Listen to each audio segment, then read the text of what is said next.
Halo, selamat pagi, salam sehat. Ya, jumpa lagi dengan saya. Saya berdoa semoga teman-teman semuanya berada dalam lindungan Tuhan, ya, sehat semuanya dan tetap semangat untuk menjalani tugas, tanggung jawab dan aktivitas hari ini, ya. Oke, di video kali ini saya akan menyampaikan ini sebuah pengantar stimulus gitu ya, yang nanti akan kita diskusikan bersama-sama ya di kelas tentunya terkait dengan mengapa kita mesti membangun sebuah teologi yang disebut dengan teologi disabilitas ya. Oke. Ini menjadi sesuatu yang sangat penting. Saya ingin mengawali dengan sebuah definisi yang diberikan oleh WHO ya. Oke.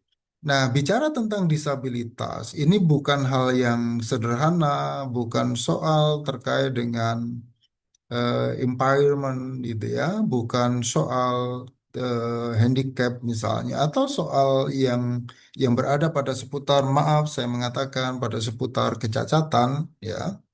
Enggak. Kenapa? Beliau menyatakan bahwa bicara disabilitas ini adalah sebuah kompleksitas, ya.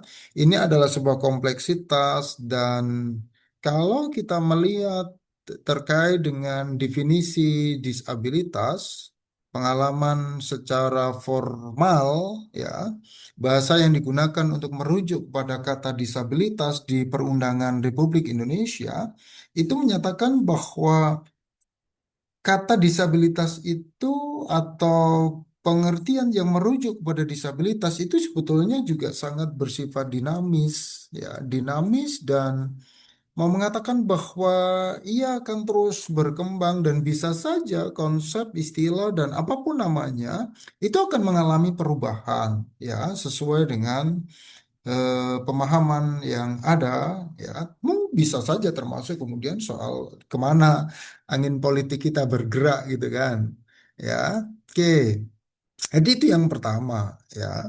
Jadi disabilitas ini adalah sebuah kompleksitas dan multidimensional gitu ya. Yang kedua adalah bahwa bicara disabilitas, jadi disabilitas itu as an umbrella, ini term, ini istilah yang kemudian memayungi segala sesuatu yang berkaitan dengan kelemahan eh, yang dialami oleh seseorang, tetapi bukan hanya batasan karena persoalan kelemahan, ya, tetapi juga karena penolakan partisipasi. Ya, itu menjadi persoalan, ya. Jadi artinya mau mengatakan bahwa ngomong disabilitas itu bukan persoalan individu gitu, ya. Jadi ini bukan persoalan orang secara pribadi, ya, atau bergerak kepada, bukan persoalan keluarga, ya. Tapi ini persoalan baik ada aspek individu pun demikian ada aspek sosial, dia. Dan ini yang membuat bahwa disabilitas menjadi sebuah kompleksitas tersendiri. Saya mencoba menggambarkan yang seperti ini ya. Jadi kalau kita bicara disabilitas di sini, ya, bicara disabilitas di sini, ya, ini tidak bicara berdiri sendiri di sini. Jadi ya pasti akan dipengaruhi oleh angin politik di sini. Nah, artinya apa? Ini kenapa orang bicara disabilitas? Jangan-jangan ini adalah hegemoni dari normalitas kan begitu kan? Jangan-jangan ingat gerakan-gerakan eugenik ya pada masa Hitler misalnya itu sangat politis ya. Itu yang nah, mau tidak mau kita bicara dan disabilitas akan dipengaruhi oleh ini ya. Oke, karena kita bicara soal politik, maka disabilitas juga akan sangat dipengaruhi oleh sosial. Bagaimana kemudian norma-norma sosial ya yang dipahami sebagai sebuah aturan sosial disepakati bersama ya. Maka dalam perspektif misalnya Durkheim mau mengatakan bahwa ya disabilitas ini persoalan kalau orang sesuai dengan norma itu ya solidaritas sosialnya ada di situ. Tapi kalau dia nggak sesuai dengan norma yang ada di masyarakat, dia kan kemudian yang menyebabkan disintegrasi kan gitu kan, ya. Dan itu kemudian layak untuk dikucilkan, layak untuk disingkirkan di tengah-tengah masyarakat. Nah, itu problem sosial, problem politik gitu ya. Nah, bersama dengan problem sosial itu mau mengatakan bahwa ada persoalan kultural, ya, ada persoalan kultural yang kemudian mau tidak mau juga turut mempengaruhi bagaimana konsep disabilitas dipahami oleh masyarakat. Bicara soal kultural, maka tidak bisa dilepaskan dari konsep keyakinan, konsep agama. Maka tidak heran kalau orang Jawa mengatakan, awas tangan puter itu katanya, awas gitu. Gara-gara menunjuk makam, ini yang usia-usia generasi-generasi baby boomer itu mau mengatakan, ya kalau ketemu makam nggak boleh ditunjuk gitu kan. Pakai pakai ya, jari apa ini?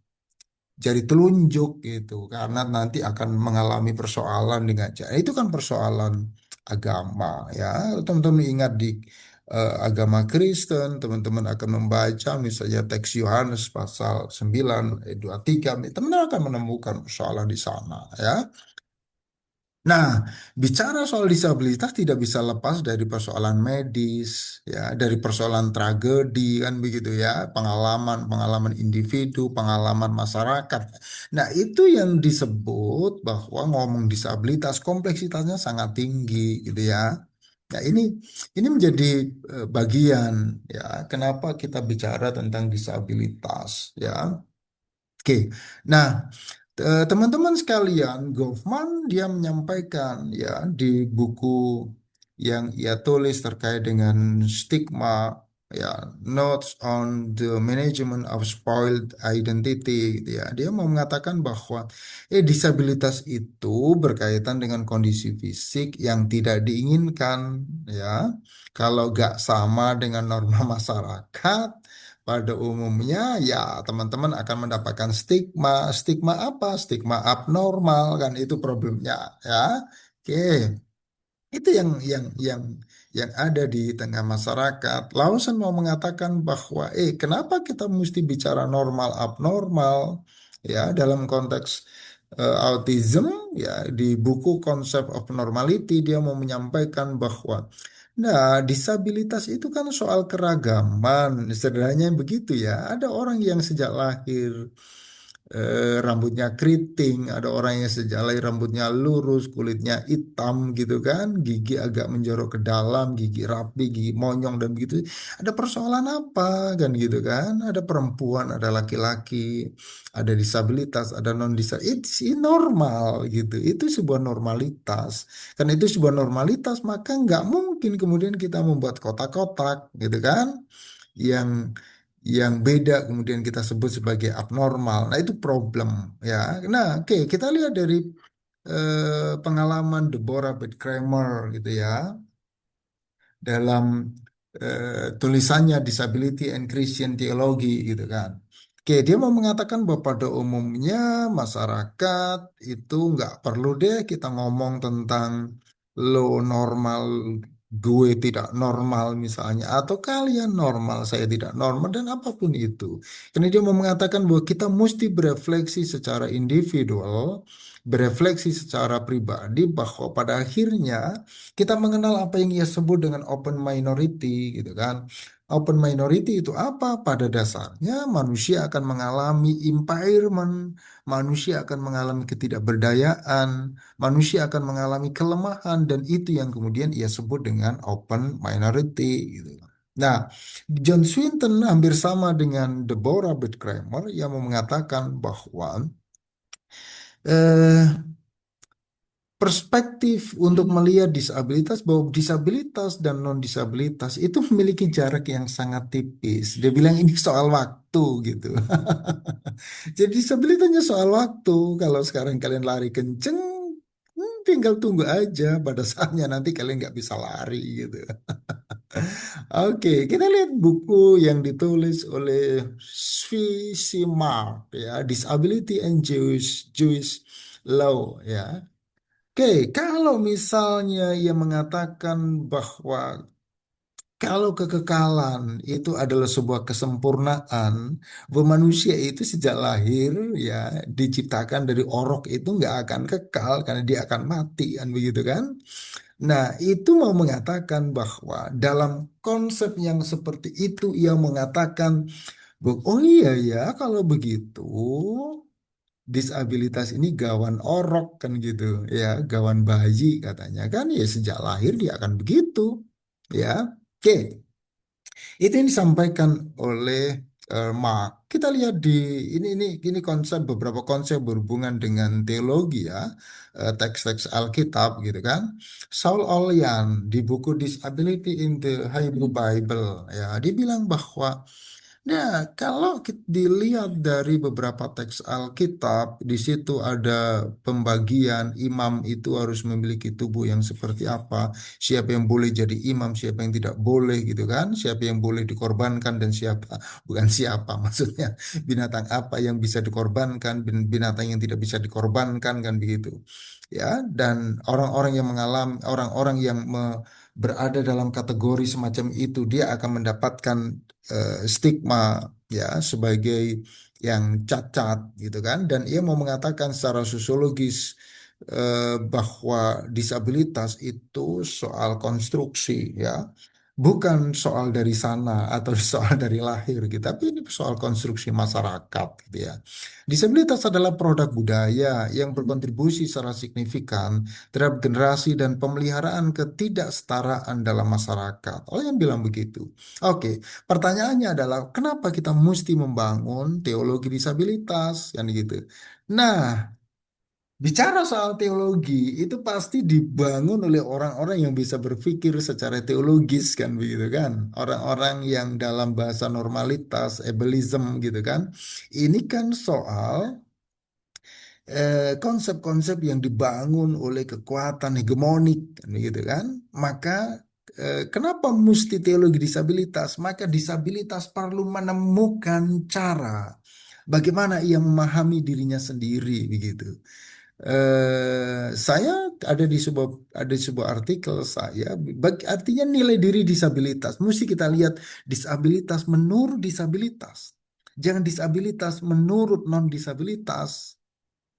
Ya, dan itu penting ya, dan ini akan membantu kita untuk memahami mengapa kita mesti berbicara tentang disabilitas dalam perspektif teologis, dan pasti kemudian teologi yang bukan, yang tidak bersifat hegemonik kan gitu kan, tapi teologi yang bersifat inklusif gitu kan, hospitality gitu. Oke. Eh, Di tulisan John M. Hall, ya, teologi disabilitas ini memiliki interkoneksi dengan semua cabang teologi. Dia mau mengatakan bahwa ya, teologi disabilitas itu sama halnya sebetulnya dengan teologi-teologi yang lain. Ia bicara soal ada cabang teologi, ia bicara soal ada genre teologi gitu kan, dan ia bicara terkait dengan keterbatasan masing-masing dalam berteologi. Maka dengan kata lain ia mengatakan bahwa teologi disabilitas itu sama halnya dengan teologi kerbau kan. Buffalo teologi, dia bicara sama halnya dengan teologi pembebasan Amerika Latin, teologi hitam ya. Dan begitu seterusnya yang berusaha menafsirkan pengalaman-pengalaman dalam konteks lokal ya, yang berusaha untuk menafsirkan pengalaman-pengalaman disabilitas dari sisi teologi gitu kan. Maka Hull mau menekankan apa yang bisa kita lakukan untuk mereka, bukan apa yang bisa kita lakukan untuk mereka, tetapi apa yang bisa mereka berikan kepada kita. Artinya apa? Ia mau mengatakan sebetulnya bahwa disabilitas itu punya potensi yang luar biasa gitu loh. Ya. Jadi itu yang ia bilang, potensi disabilitas itu yang mesti dilihat, dan disitulah sebetulnya yang mau menekankan bahwa di situ kita berteologi. Ya, di situ kita berteologi, dan di situ kita membangun sebuah konsep inklusivitas, hospitalitas kan gitu ya. Oke, nah teologi disabilitas itu mesti dimulai dengan pengakuan bahwa penyandang disabilitas merupakan suara minoritas ya dalam pengembangan teologi, dan itu mesti kita push, mesti kita dorong ya di praktik-praktik pelayanan gereja Ya, yang selama ini mungkin tidak dapat tempat, ya. Bahasa John Swinton dia bilang ini yang telah dibungkam dalam percakapan-percakapan teologis, dalam percakapan-percakapan gerejawi kan gitu ya. Teologi disabilitas ini bersifat ekumenis, lintas disiplin, dibangun di atas wawasan dari berbagai tradisi disiplin ilmu yang konstruktif, ya.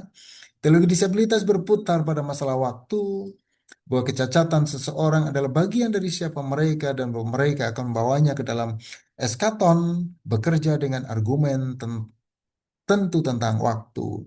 Diskusi berkisar pada tubuh Caca di masa sekarang dan apakah nilai fisik, psikologis akan dilestarikan dalam eskaton, yaitu waktu kedatangan Yesus kembali. Ya, teologi disabilitas berusaha untuk mengangkat, mengeksplorasi, menjawab pertanyaan tentang arti disabilitas bagi orang Kristen. Swinton mengatakan teologi disabilitas berusaha untuk mengangkat, mengeksplorasi, dan menjawab pertanyaan tentang arti disabilitas bagi orang Kristen. Dan begitu teologi disabilitas berusaha untuk mengangkat, ya ternyata double. Nah, ini harapan yang diungkapkan dalam teologi disabilitas adalah transformasi komunitas religius. Teman-teman, ini mengapa penting kita berteologi? Ya, berteologi menurut orang-orang disabilitas, bukan berteologi disabilitas menurut orang-orang non disabilitas, gitu ya.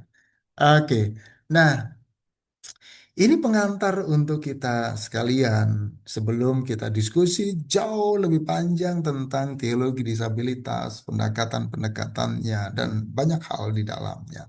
Oke, silakan memberikan komentar dan silakan memberikan respon terhadap video ini dan terima kasih. Oh ya, jangan lupa subscribe ya. Subscribe itu memberkati. Oke, sampai jumpa. Tuhan berkati kita semua. Dadah.